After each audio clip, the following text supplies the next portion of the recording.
द्विघात समीकरण। द्विघात समीकरण क्या होता है जी? जिसमें चर की घात कितनी होती है? 2। जिसमें चर की घात 2 होती है उसे हम लोग द्विघात समीकरण कहते हैं। 2 घात होना चाहिए ना। तो द्विघात समीकरण को हल करने के लिए मैं बताया था, लो सवाल देखो, कल 2 विधि बताया था, गुणनखंड विधि और क्या बताया था? पूर्ण वर्ग विधि बताया था ना। देखो, गुणनखंड विधि और पूर्ण वर्ग विधि बताया था। आज एक विधि और बता रहे हैं आपको। सबसे पहले एक चीज समझ लीजिए, लास्ट वाली विधि क्या थी? सूत्र द्वारा ना, सूत्र द्वारा था। तो आज तीनों विधियों को एक साथ हम लोग लगाएंगे। पहले एक चीज देखो, मान लो द्विघात समीकरण का व्यापक समीकरण पूछा जाएगा। द्विघात का व्यापक समीकरण क्या होता है? द्विघात का व्यापक समीकरण, व्यापक समीकरण इसमें दिख रहा है। देखो, द्विघात का व्यापक समीकरण आपको बताना है ना। व्यापक समीकरण क्या होता है? ax square plus bx plus कितना? c बराबर 0। ये द्विघात का व्यापक समीकरण होता है। इसका एक चीज पूछा जाएगा, विविक्त कर। विविक्त कर ना, विविक्त कर पूछा जाएगा। d बराबर कितना होता है? b square minus 4ac। दिख रहा वहां से? b स्क्वायर माइनस 4ac होता है। तो इसमें कुछ इसके गुण बताया था कि द्विघात समीकरण का कब हल निकलेगा, कब हल नहीं निकलेगा, वास्तविक होगा कि नहीं होगा, सब कुछ बताया था आपको। एक बार फिर से देखो। अगर क्या होता है, पहले एग्जांपल देखते हैं। एग्जांपल देखते हैं तो नियम समझ में आ जाएगा। अगर क्या होता है, मान लो लिखा है x square plus 2x plus 1 बराबर 0 लिखा है। एक समीकरण ये लिखा है, तो यहां पे क्या हो जाएगा? अगर इसको क्या करेंगे हम लोग, हल करेंगे। तो इसका गुणनखंड करो, एक्स स्क्वायर, हाई देखो 1 का गुणा 1 में करेंगे तो 1 होगा ना, और हमको 2 लाना है। तो 1 में 1 को क्या करना होगा? जोड़ना होगा ना। देखिए 1 का गुणा 1 में करेंगे तो 1 होगा। 1 का गुणनखंड 1 इंटू 1 होता है। 1 प्लस 1 कितना हो जाएगा? 2। तो एक्स स्क्वायर प्लस यहाँ क्या लिख देंगे? 1 प्लस 1 एक्स प्लस 1 बराबर 0। अभी हम गुणनखंड विधि से बता रहे हैं। तो यहाँ एक्स स्क्वायर प्लस इसका गुणा कर दो, एक्स प्लस 1 बराबर 0। ये बात समझ में आया? 1 में गुणा करेंगे तो 1 को नहीं लिखा जाएगा। इसमें क्या कॉमन होगा? एक्स। क्या बचेगा? X plus 1। जो कॉमन होता है उसी से भाग किया जाता है। इसमें जब एक्स स्क्वायर में एक्स से भाग करेंगे तो एक्स बचेगा, एक्स से भाग करेंगे एक्स में कितना होगा? 1। यहाँ कुछ कॉमन नहीं है तो 1 होगा। एक्स प्लस 1 बराबर 0। तो दोनों में एक्स प्लस 1 है ना, तो एक्स प्लस 1 दोनों कॉमन हो जाएगा। यहाँ क्या बचेगा? एक्स। यहाँ क्या बचेगा? 1 बराबर 0। यदि एक्स प्लस 1 बराबर 0 तो एक्स बराबर कितना होगा? -1। यहाँ देखो, यदि x प्लस 1 बराबर 0 तो x बराबर कितना हो जाएगा? -1। दोनों मान क्या है? दोनों मान क्या है? बराबर है। तो अगर क्या होता है, देखो मान या तो बराबर हो सकता है ना, और दूसरा क्या हो सकता है, अब जैसे मान लो तो यहां पे क्या होता है, पहला क्या होता है, यदि क्या हो जाए, यदि b स्क्वायर माइनस 4ac बराबर कितना आ जाए? 0। ये वास्तविक है नहीं है? सब वास्तविक है ना, वास्तविक है। तो b स्क्वायर माइनस 4ac बराबर 0 होगा। तो जो इसके मूल होंगे इनको हम लोग क्या कहते हैं? मूल। ये अल्फा का मान होता है, ये क्या होता है? बीटा का मान होता है। तो मूल कैसे हो जाएंगे? मूल वास्तविक होंगे और कैसे होंगे? बराबर होंगे। बराबर आए ना, वास्तविक और क्या होंगे? बराबर। तो यहां पे अगर b स्क्वायर माइनस 4ac बराबर 0 आएगा तो मूल वास्तविक और बराबर होंगे। अब इसका हम लोग निकालते हैं b स्क्वायर माइनस 4ac। यहां पे देखो a का मान कितना है, यहां तुलना करेंगे, इसकी तुलना हम लोग इससे करेंगे ना। जो एक्स स्क्वायर के बगल में होगा वो a होगा। एक्स स्क्वायर के बगल, अब देखो हम लोग इसका विविक्त कर निकालते हैं। a का मान कितना है? a का मान है 1, b का मान कितना है? 2, c का मान कितना है? 1। b स्क्वायर माइनस 4ac निकालो। b का मान 2, 2 का स्क्वायर माइनस 4, ए का मान कितना है 1, सी का मान कितना है 1, तो बराबर 2 दूनी 4, 4 एकम 4, 4 बराबर कितना है 0। तो विविक्त कर कितना आया 0।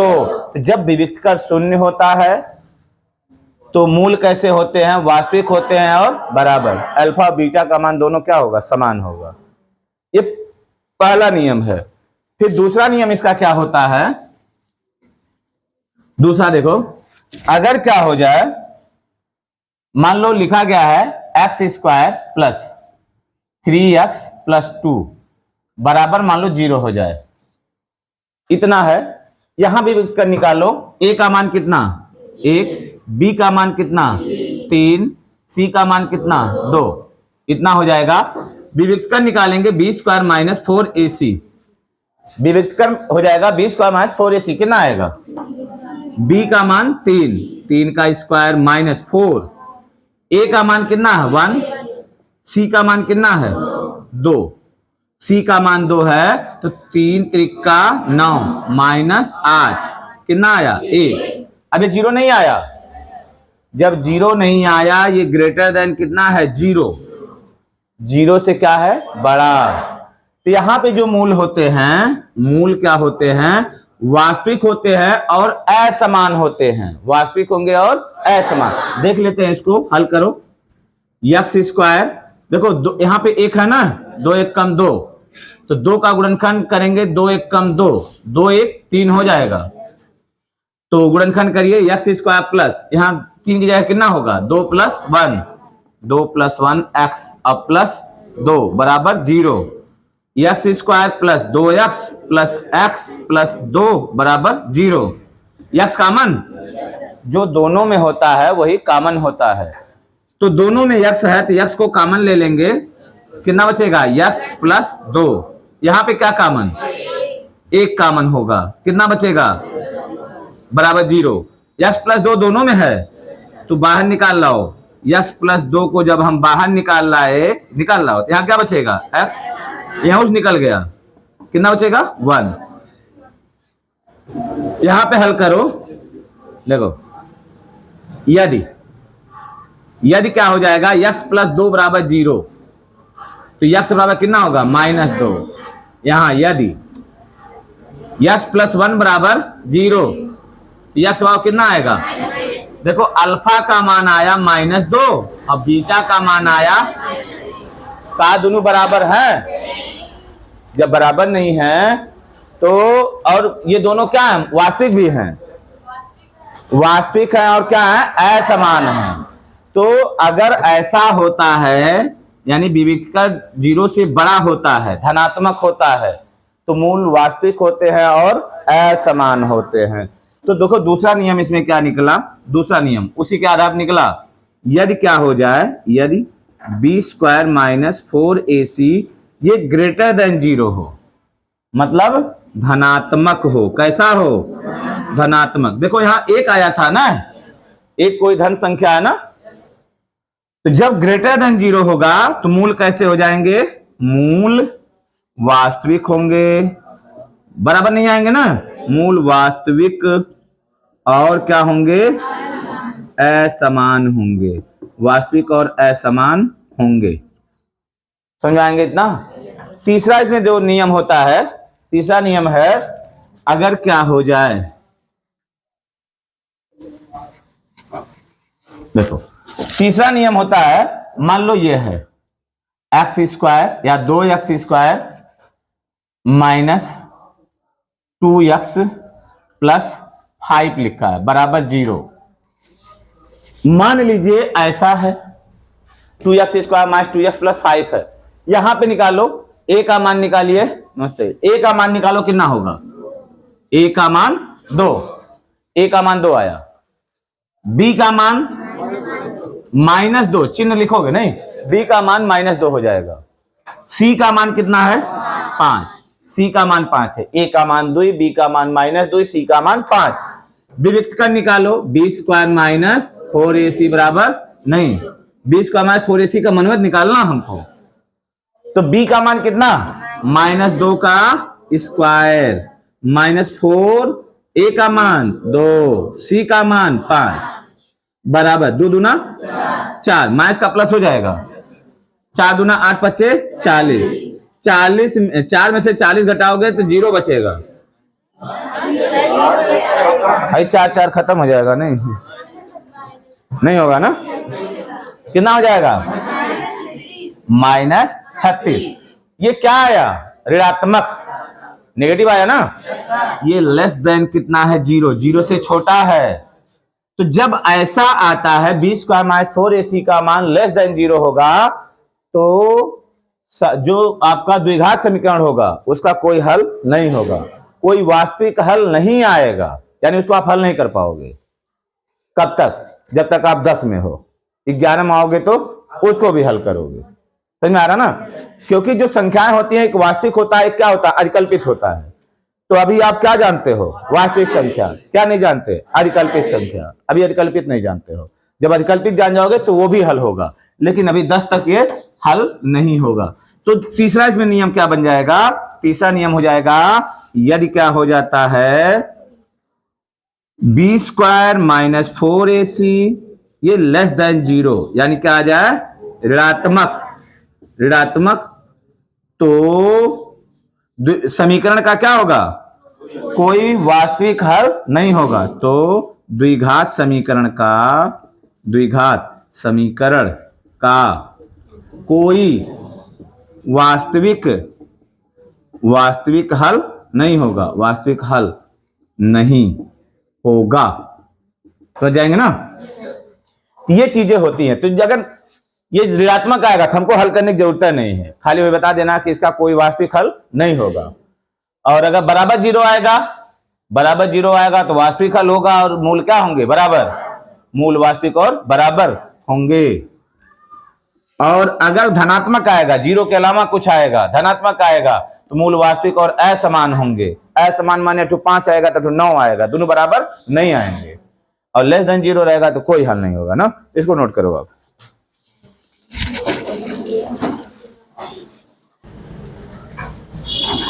देखो इसमें क्या करना है, विविक्त कर बताओ तथा इसके आधार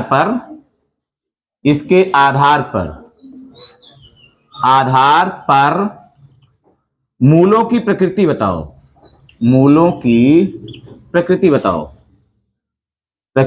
ना। चलो ठीक है, एक दो हम समझा रहा हूं, उसके बाद आप लोग लगाओगे। जैसे मान लीजिए लिखा गया है 2x² माइनस 2 कड़ी में 3 x -4 बराबर 0। आपसे ये कहा गया है कि पहले विविक्त कर आपको निकालना है। विविक्त कर निकालने के बाद ये बताना है इसके मूल वास्तविक होंगे कि आभासी होंगे, और जो हल निकलेगा बराबर होगा कि असमान होगा, ये चीज बताना है।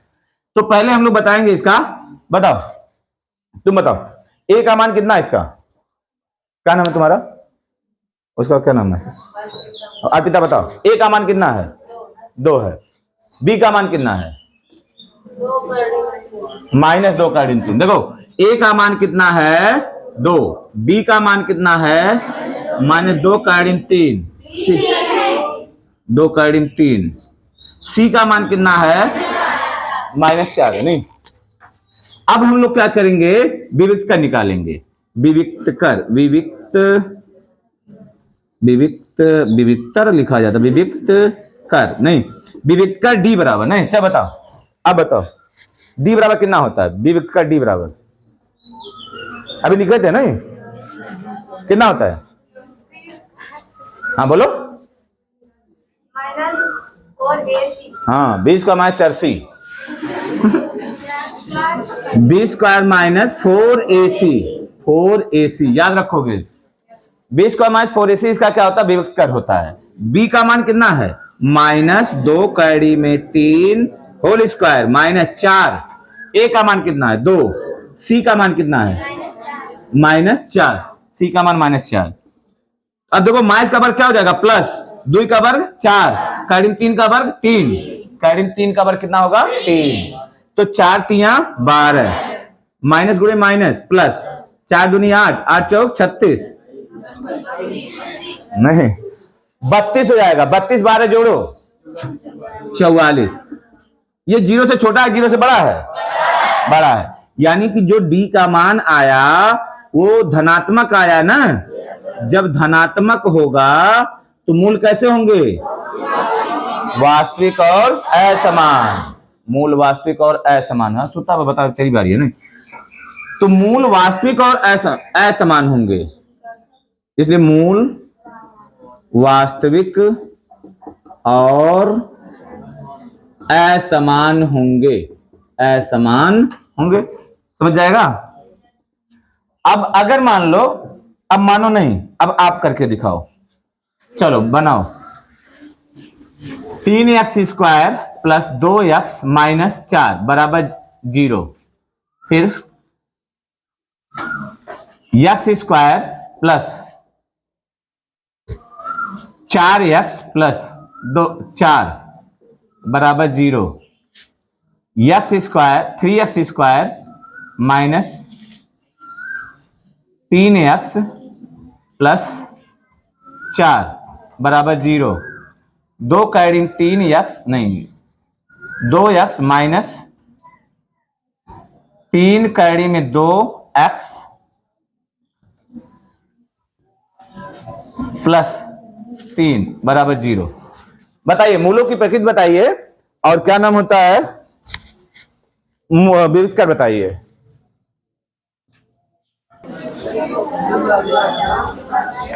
ये सबका आ गया ना। देखो एक तो बता देते हैं भैया, कैडी वाला बता देते हैं।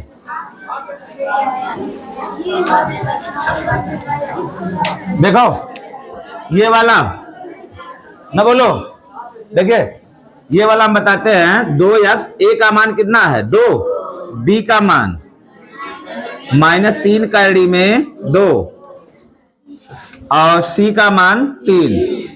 तो विविक्त कर लिखेंगे, विविक्त कर,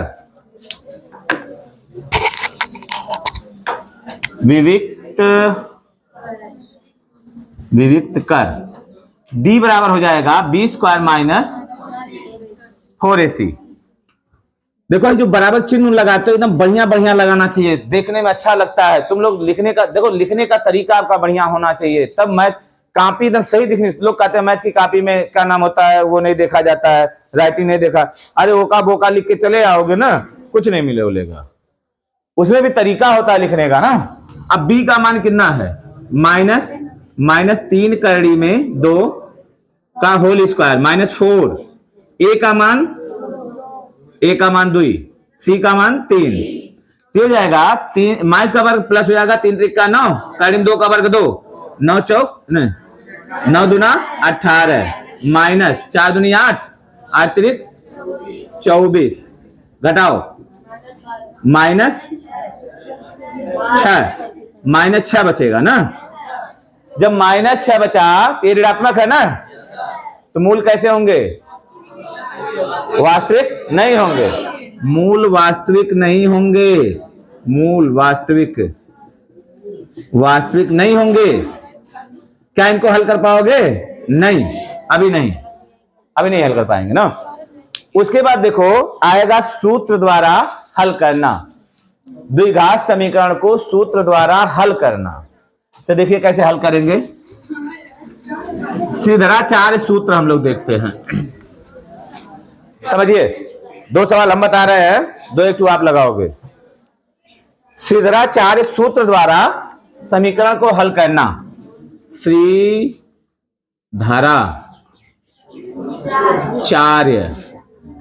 शिव मंदिर में पढ़ाते थे आचार्य जी।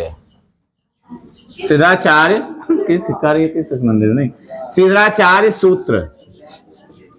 सिद्धाचार्य सूत्र देखो क्या होता है। इससे हम लोग क्या हल करेंगे? द्विघात समीकरण को सिद्धाचार्य सूत्र से हल करेंगे। द्विघात समीकरण को हल करेंगे। अब समझो देखो, ax² plus bx plus c बराबर 0। बताओ क्या है? व्यापक समीकरण है। द्विघात का व्यापक समीकरण है, व्यापक समीकरण नहीं, ये होता है व्यापक समीकरण होता है। व्यापक समीकरण माने जानते हो नहीं?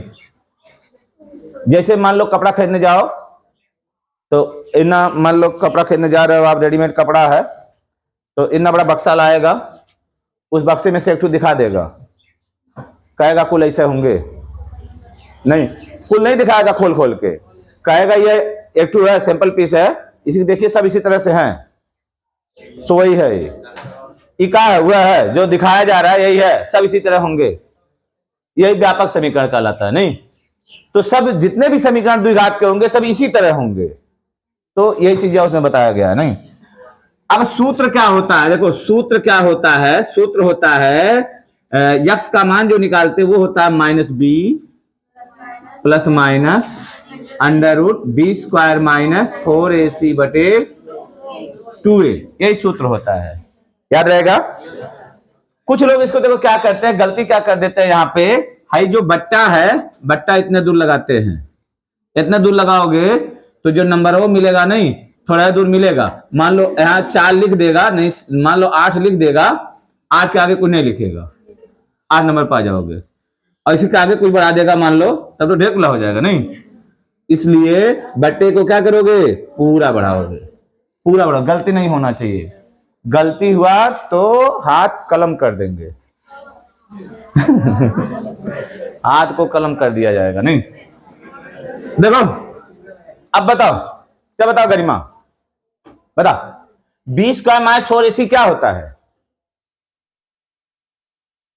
बी स्क्वायर माइनस विविक्कर को किस अक्षर से बताते हैं, बी से, डी बराबर होता है ना विविक्कर, बी से क्यों बताते हैं, क्योंकि विविक्तर का इंग्लिश होता है डिस्क्रिमिनेंट, डिस्क्रिमिनेंट, इसलिए जिसे विविक्तर लिखा जाता है ना उसका डिस्क्रिमिनेंट होता है, पूरा डिस्क्रिमिनेंट नहीं लिखते हम लोग, क्या लिख देते हैं डी, तो डी हमको बताना है, तो ये पूरा क्या है, डी है ना, इसको हम लोग क्या लिख सकते हैं, minus B plus minus under root D बटे 2a, ऐसे भी तो लिख सकते हैं ना। चल बढ़िया, देखो ऐसा होगा। अब इससे हमको सवाल को हल करना रहेगा, इन दोनों में से कोई एक कर लगाना, नहीं समझ में आया।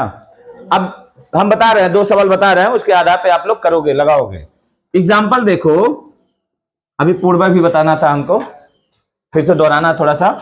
देखो क्या करेंगे, देखो नियम समझ लो, अभ्यास बताने की जरूरत नहीं है, हमको खाली समीकरण बनाना पड़ेगा, अपने मन से आ जाएगा।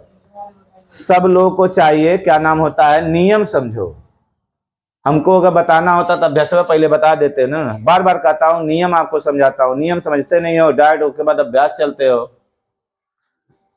पता चला गाड़ी पे, गाड़ी बैठ गए, किक मार दिए, और पता नहीं कोने से गियर लगेगा, कोने से एक्सीलरेटर होगा, कोने से ब्रेक लगेगा, लेके चल दिए, लाइक ठोका गए। नहीं तो पहले जब गाड़ी खड़ी रहे तब जान जाओ कि है क्या नाम है, गियर है, क्लच है, एक्सीलरेटर है, नहीं पता चलो बीच में दिमाग में काम करेगा। देखो लिखा है 3x स्क्वायर माइनस 2 कैडी में 3x माइनस 1 बराबर 0। आपको यह कहा जाएगा कि बताइए इसके मूल वास्तविक है कि नहीं है। अगर वास्तविक है तो उन्हें क्या करो, सूत्र द्वारा हल करो। सवाल समझ लो कैसे आएगा, कहा जाएगा विविक्तर निकालो, इसका विविक्तर निकालकर बताइए कि इसके जो मूल हैं, इसके जो हल हैं वास्तविक हैं कि नहीं है। विविक्तर निकालेंगे तभी जानेंगे। तो अगर वास्तविक हैं तो उनको क्या करो, सूत्र द्वारा हल करो। हम लोग क्या विधि से हल कर सकते हैं, 3 विधि से, 2 कल बताया था ना। तो सूत्र द्वारा हल करना है। पहले क्या करेंगे, a बराबर, या आप अगर और बढ़िया करना चाहते हो तो ऐसे लिखो, नहीं इसकी तुलना और बढ़िया ऐसे करना चाहते हैं ऐसे लिखिए, इसकी तुलना किससे करेंगे, इसकी तुलना ax square plus bx plus c बराबर 0 से करने पर ऐसे लिखोगे और बढ़िया रहेगा। जब इससे हम लोग तुलना करेंगे तो x स्क्वायर के बगल में a है, x स्क्वायर बगल में 3 है, a बराबर कितना हुआ 3, b बराबर माइनस 2 कैडी में 3, c बराबर कितना होगा, c बराबर माइनस 1। विविक्तर निकालो तो b स्क्वायर माइनस 4ac बराबर, यहां लिखोगे भी विविक्त करने तो याद नहीं रहेगा, ये होगा विविक्त कर, नहीं ऐसे लिख के निकालोगे। b का मान कितना, -2 कड़ी में 3 का होल स्क्वायर -4। a का मान कितना 3, c का मान 2 कड़ी में 3, माइनस का वर्ग क्या होगा प्लस, 2 कड़ी में 3 का वर्ग कितना हो जाएगा, 2 का वर्ग 4, कड़ी में 3 का वर्ग 3, 4 तिया 12, ये हो जाएगा 12 माइनस 4 माइनस क्या हो जाएगा प्लस 4 तिया 12, 12 12 24 हो जाएगा। ये धनात्मक आया ना जी, मूल कैसे धनात्मक, मूल हो जाएंगे वास्तविक और असमान, मतलब उनको अगर हम लोग हल करेंगे तो अल्फा का मान कुछ आएगा, बीटा का मान कुछ आएगा, नहीं मूल वास्तविक और असमान होंगे, मूल वास्तविक और आसमान होंगे, नहीं और असमान होंगे, असमान होंगे। समझ में आया? अब इतना तो हो गया, अब इसको हम लोग हल करेंगे, किससे हल करेंगे, सूत्र द्वारा, सूत्र द्वारा हल करना। तो यहां हल करते हैं ना, देखो क्या करेंगे, सूत्र लिखेंगे, पहले सूत्र को बार बार लिखिएगा, x बराबर -b प्लस माइनस, देखो ये d बराबर निकाले हो ना जी, तो d का मान आपको निकल गया था, ये डायरेक्ट लगा दें, यही मनवा रख देंगे, नहीं तो -b plus minus under root d upon 2a, तो बराबर -b का मान -2 कड़ी में 3, -2 कड़ी में 3 plus minus under root d का मान कितना है 24 बटे 2, और a का मान कितना है 3, माइनस गुणे माइनस क्या हो जाएगा प्लस, 2 कड़ी में 3, 2 कड़ी में 3 प्लस माइनस, अब ये हो जाएगा 4 छक 24, लिख सकते हैं ना, 4 गुणे 6 बटे 6, 2 कड़ी में 3 प्लस माइनस, अब 4 का वर्गमूल कितना होगा 2, 4 का वर्गमूल 2, तो 2 कड़ी में 6 बटे 6, ये x का मान निकला, 2 दोनों में है ना, 2 कॉमन ले लो, 2 कॉमन ले लिया, बचेगा कड़ी में 3 प्लस माइनस कड़ी में 6 बटे 6, काट दो, 2 तिया 6, तो बराबर यही हो गया, कड़ी में 3 प्लस माइनस कड़ी में 6 बटे 3, ये x का मान हुआ। एक बार धन चिन्ह से चलोगे, एक बार ऋण चिन्ह से, तो धन चिन्ह से क्या हो जाएगा, धन चिन्ह से अल्फा बराबर, x का मान अल्फा निकलेगा ना, अल्फा बराबर हो जाएगा कड़ी में 3, यहाँ प्लस कड़ी में 6 बटे 3, बीटा ऋण चिन्ह से हो जाएगा बीटा बराबर कितना होगा, कड़ी में 3 माइनस कड़ी में 6 बटे 3, इतना होगा। कुछ समझ में आया, थोड़ा बहुत आया ना। फिर एक और उदाहरण हम लोग देखते हैं, अभी समझ में सब आ जाएगा ना। एक उदाहरण और देखते हैं, देखो एक उदाहरण और देखा जा, अभी क्लियर हो जाए, हाई याद रहेगा ना, लिख लो, कहीं लिख लो, तो लिख लीजिए, सूत्र को लिख लो, तब खुआ दे इसको।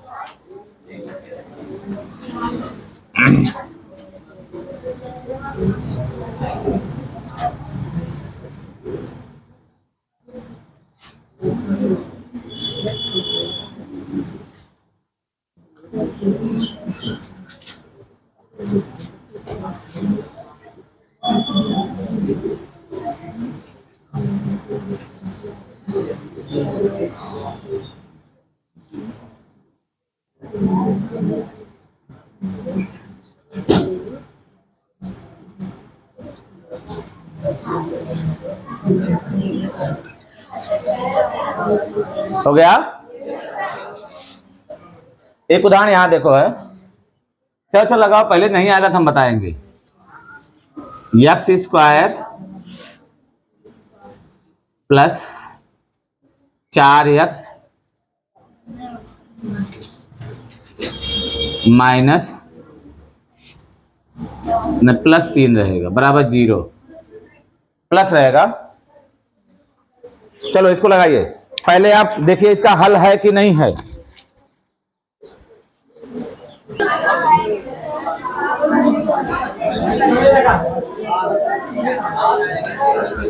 देखो क्या करेंगे, इसको देखिए फिर से हल करते हैं। ये सूत्र आप याद करके रखोगे ना, सूत्र याद करके रखेंगे।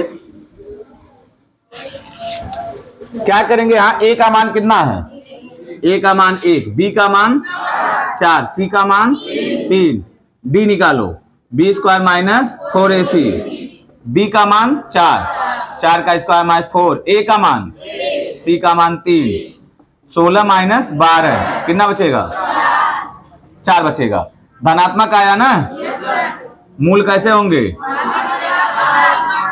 मूल वास्तविक और असमान होंगे ना, मूल वास्तविक और असमान होंगे। इसलिए क्या हो जाएगा, हम लोग सूत्र से हल करेंगे, सूत्र लिखेंगे। कल सूत्र सबको याद होना चाहिए, x बराबर minus B plus minus under root D बटे 2a माइनस बी का मान 4 minus plus minus under root D का मान 4 बटे 2 गुणे 1, ए का मान कितना 1, सही मारा, -4 प्लस -4 का वर्गमूल 2 बटे 2, x का मान निकलेगा। एक बार धन चिन्ह ले लो, यहां से धन चिन्ह से हो जाएगा x, इसको अल्फा मान सकते हो आप, अल्फा बराबर हो जाएगा -4, यहां धन लिए हैं, प्लस 2 बटे 2। अब -4 में 2 जोड़ो, -2 आएगा बटे 2, कट जाएगा, कितना बचेगा -1, अल्फा का मान -1 आया किसी का। फिर ऋण चिन्ह से जब ऋण चिन्ह लगाएंगे तो बीटा का मान कितना होगा, -4 -2 बटे 2, -6 बटे 2 -3, तो बीटा का मान कितना आ जाएगा, अल्फा का मान -1, समझ में आ जाएगा। इस तरह से करना रहेगा। लिखो, होमवर्क लिखो,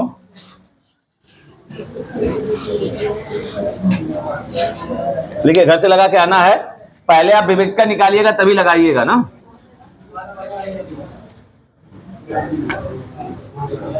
लिखो, x square plus 2x plus 1 बराबर 0, पहला।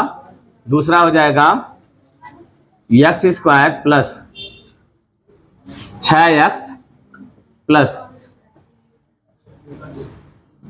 8 बराबर 0, तीसरा x square minus 3x minus 2 बराबर 0, चौथा x बराबर 2x square minus 2x plus 3 बराबर 0, पांचवा 3x square plus 4x minus 1 बराबर 0। ये 5 सवाल आप क्या करोगे, घर से लगा, पहले विवेक का लगाइए, निकालिएगा तभी लगाइएगा ना।